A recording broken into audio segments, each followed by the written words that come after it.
বলবো জামাত ইসলামী বাংলাদেশে সকল স্তরে মিডিয়ায় দেখতে পাচ্ছেন ইসলাম শব্দ যোগ করেছে।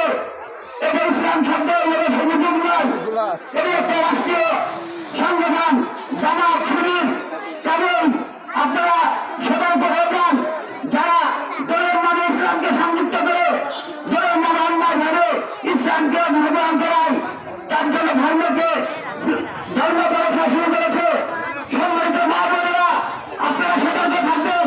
যারা দাঁড়িপাল্লায় ঘুরতে প্রত্যেকে দিতে চায়, তারা এদেশের শত্রু, এদেশের ইসলামী শত্রু। তারা দলের উপস্থিতি কামনা করে এই দাঁড়িপাল্লায় ঘুরতে প্রত্যেকে মেয়ে দিতে চায়, তাদেরকে আমরা ঘৃণা করি, তাদেরকে আমরা সকলে মিলে ঘৃণা করি। তাই সবাই সতর্ক থাকবেন। আমাদের স্বতঃস্ফূর্ত হয়ে আমরা 12 তারিখে এই হামিদপুর স্কুলে নিয়ে সকাল 7টায় সকালে প্রথমে ঘুরতে দিব। সম্মানিত ধরমপুর